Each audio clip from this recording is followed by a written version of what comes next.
بسم اللہ الرحمن الرحیم۔ السلام علیکہ یا صاحب العصر والزمان۔ شہادت امام علی علیہ السلام، قسط نمبر 2۔ ابن ملجم کا تعارف اور اس کی حقیقت نگاہ امام میں۔ عبد الرحمن بن عمر بن یحییٰ بن عمر بن ملجم بن قیس بن مکسو بن مکزہ، جو کہ معروف ہے عبد الرحمن بن ملجم مرادی، یہ شخص یمن کا رہنے والا تھا۔ جب عثمان کو قتل کر دیا گیا اور حضرت علی مسند خلافت پر بیٹھے تو آپ نے یمن کے حاکم، جو کہ پہلے حبیب بن منتجب تھے اور عثمان کی طرف سے حاکم یمن تھے، ان کو اپنی جگہ برقرار رکھا اور اس کو خط لکھا کہ اپنے علاقے کے 10 باہوش، عاقل، فصیح، مورد اطمینان افراد کو میری طرف بھیج دو۔ ان 10 آدمیوں میں سے ایک ابن ملجم مرادی تھا۔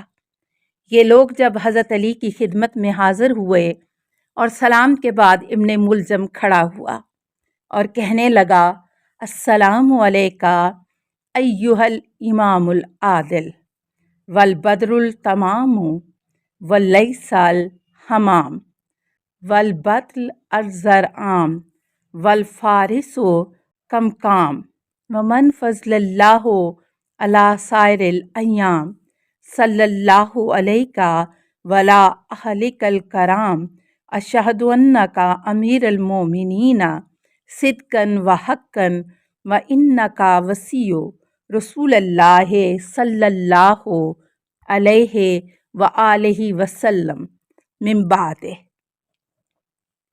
بحار الانوار، جلد 42، صفحہ 260۔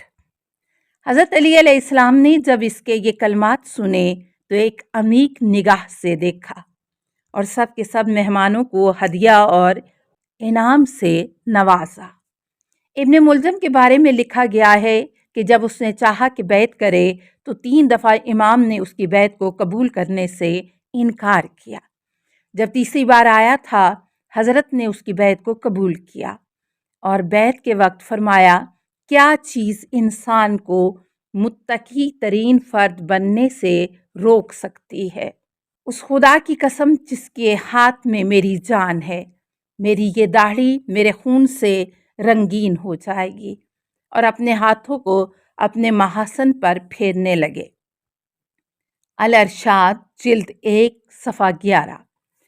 ایک اور روایت کے مطابق جب ان لوگوں نے چاہا کہ حضرت سے بیعت کریں تو حضرت علیہ السلام نے ابن ملجم سے 3 دفعہ بیعت لی اور اس پر ابن ملجم کو حیرت ہوئی اور اس کی وجہ حضرت سے پوچھی تو حضرت علی علیہ السلام نے فرمایا، تو اپنے کام سے کام رکھ، مجھے امید نہیں کہ تو اپنی بیعت پر باقی رہے گا۔ ابن ملجم نے کہا کہ جب میں آپ علیہ السلام کے حضور آیا اور اپنا نام بتایا تو آپ ناراحت ہوئے، جبکہ میں آپ سے محبت کرتا ہوں اور چاہتا ہوں کہ آپ علیہ السلام کے حضور میں رک جاؤں تو آپ علیہ السلام کے کنارے جہاد کروں۔ میں اپنے دل کی گہرائیوں سے آپ سے محبت کرتا ہوں اور آپ کے چاہنے والوں سے محبت کرتا ہوں، آپ کے دشمنوں سے نفرت کرتا ہوں۔ حضرت علی علیہ السلام مسکرانے لگے اور فرمایا، وہ یہودی دایا تم کو یاد ہے جب تم روتے تھے تو تمہارے منہ پر تھپڑ مار کر کہتی تھی، چپ ہو جا اے پلیدوں کے پلید، اور ناقہ صالح کو شہید کرنے والوں سے بھی تم پلید ہو، کیونکہ جب بڑے ہو جاؤ گے تو ایسا کام انجام دو گے اور ایسی جنایت کے مرتکب ہو جاؤ گے جس سے خدا کا خشم جاگ جائے گا اور دوزخ کی آگ کے راستے پر جاؤ گے۔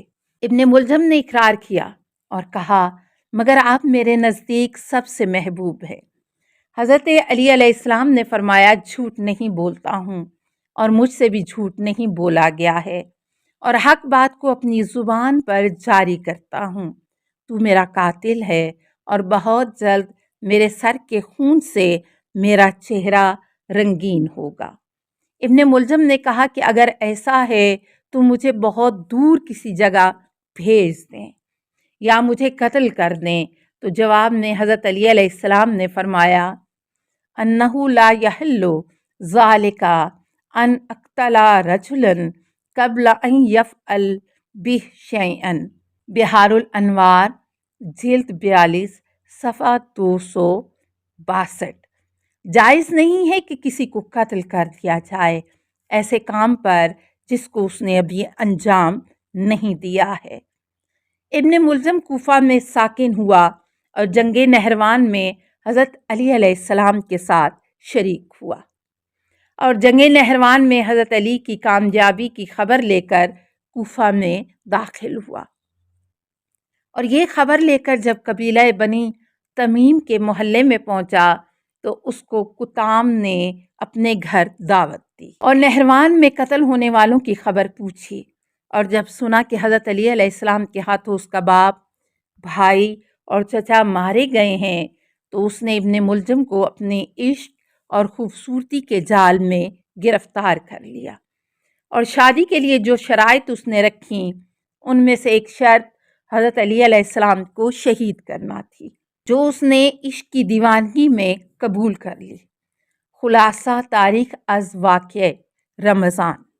ایک روایت میں یہ بھی ملتا ہے کہ ابن ملجم نے کہا علی کو میں قتل کروں گا، حجاج بن عبداللہ نے کہا معاویہ کو میں، اور عمر بن بکر تمیمی نے کہا عمر عاص کو میں قتل کروں گا۔ لہٰذا ان دونوں کے درمیان یہ طے ہوا کہ 19ویں رمضان کی صبح کو نماز کے وقت ان کو قتل کیا جائے۔ حجاج شام کی طرف، عمر مصر کی طرف، اور ابن ملجم نے کوفہ کا رخ کیا۔ ابن ملجم کوفہ میں داخل ہونے کے بعد محلہ بنی کندہ میں جہاں خوارج رہتے تھے چلا گیا، اور اپنے ارادے کو اس نے سب سے پوشیدہ رکھا۔ ایک دن وہ اپنے ایک دوست سے ملنے کے لیے اس کے گھر گیا، وہاں اس نے کتام بنت اخسر تمیمیہ کو دیکھا، اور اس کے باپ اور بھائی خوارج میں سے تھے، اور حضرت علی علیہ السلام کے ہاتھوں نہروان میں قتل ہوئے تھے۔ اس وجہ سے وہ حضرت علی علیہ السلام کی دشمن تھی۔ جس وقت ابن ملجم نے اس کی خوبصورتی کو دیکھا تو اس سے شادی کے لیے رشتہ دیا۔ کتام نے کہا میرا مہر 3000 درہم یا دینار، ایک کنیز، ایک غلام، اور علی کو قتل کرنا ہے۔ ابن ملجم نے کہا سب کام ممکن ہے لیکن علی کو قتل کرنا کیسے ممکن ہے؟ کتام نے کہا جس وقت علی کسی کام میں مشغول ہوں تو تم اچانک ان کے سر پر تلوار مارنا۔ اگر تم نے ان کو قتل کر دیا تو میرے دل کو سکون مل جائے گا اور تمہیں عیش و آرام، اور اگر تم قتل ہو گئے تو تم کو جو ثواب آخرت میں ملنے والا ہے وہ دنیا سے بہتر ہے۔ اس کے بعد ابن ملجم نے اپنا ارادہ ظاہر کیا۔ کتام نے کہا کہ اپنے خاندان سے کچھ لوگوں کو تمہارے ساتھ کرتی ہوں۔ شہادت علی کے واقعات میں جہاں غلاف کعبہ پکڑ کر قتل کی قسم کھا کر عہد کیے گئے تھے، وہاں ایک کردار کتامہ لعینہ کا بھی ہے۔ کتام بنت شجنہ بن عددی بن عامر کا تعلق قبیلہ تیم الرباب سے تھا۔ اس کے باپ کے نام میں اختلاف ہے، لہٰذا بلازری ایک جگہ اس کے باپ کا نام علقمہ اور دوسری جگہ شجنہ ذکر کرتا ہے، جبکہ بعض مصادر میں اخسر بن شجنہ لکھا گیا ہے۔ بس اس بنا پر شجنہ اس کے باپ کا نام نہیں بلکہ دادا کا نام ہے، جبکہ بعض نے احزر اس کے بھائی کا نام لکھا ہے۔ کتامہ لعینہ کی خوبصورتی، دلربائی اور جمال نے اسے شہر میں رباب کے نام سے مشہور کر رکھا تھا۔ بالمی نے اسے کوفہ کی خوبصورت ترین عورت کہا ہے۔ تاریخ نامہ طبری جلد 4 صفحہ 730، جبکہ مسعودی میں ابو الفرج اصفہانی اسے اپنے زمانے کی زیبا ترین خاتون شمار کرتے ہیں۔ مسعودی، مروج الذہاب 1409